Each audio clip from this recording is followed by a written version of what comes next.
Hi, my name is Olaf Wilmsmeyer and I'd like to talk to you today about RFID for rail application. And no, I'm not here with my favorite lock field antenna this time. Today my topic is a special ruggedized passive UHF RFID transponder. Here in my hand, a very big one, passive, designed and manufactured by the company SmartTech.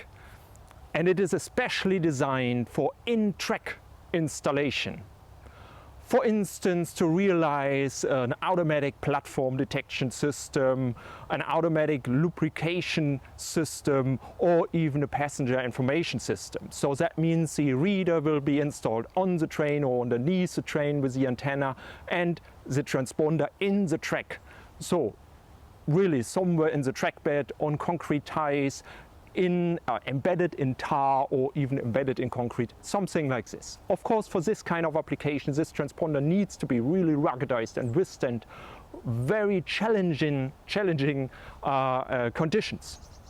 Well, and I'm here to test it a little bit, to treat it a little bit. Well, let's see what I have prepared. First of all, I'd like to install it here. And I'd like to simulate what happens if people step on it or there's a heavy impact on top of the transponder. How to demonstrate? Well, I'm prepared. I'm here with my 5-kilogram hammer. Let's see what kind of impact this transponder can withstand. Wow, what a punch, huh?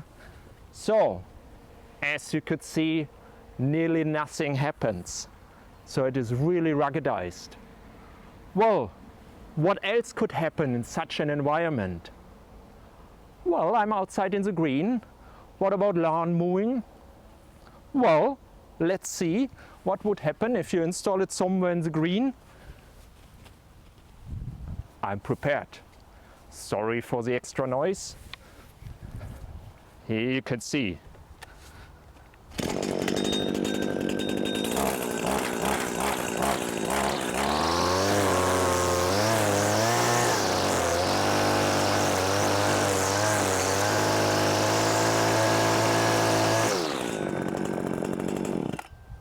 So, let's see what happened.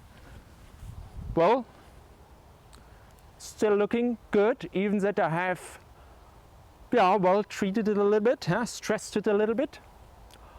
What else could happen for such a transponder? Well, what about heavy weather conditions? What about thunderstorms? I mean, what happens if it is covered with water?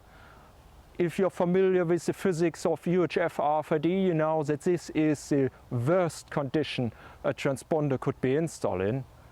Well, as you could see, it's a sunny day. I'm not here to wait for the next thunderstorm, but I have an idea. Just give me a minute. Well, here I am again. And as you could see, I have found a better solution than the next thunderstorm to demonstrate the performance in or underwater. I have already installed the tag here an hour ago, so that it is really long time in water, so that we can see if there's any impact if it's in water. I have a handheld here with me, a pretty powerful 2-watt handheld, and let's see if you can hear the beep. Right now the transponder is roughly 5 centimeters, 2 inches underwater. And let's see if I can detect it with this handheld. Maybe you can hear the beep. As soon as I'm detecting the transponder, you should hear beep. I activate reading. So have you heard? So now we have a read once again.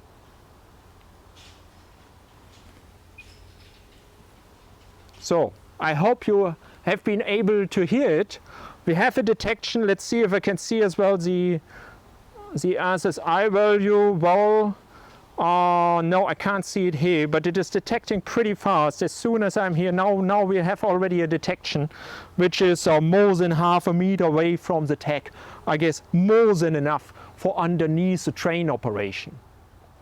Well, this was a little bit my story about this special, robust, ruggedized transponder from SmartTech.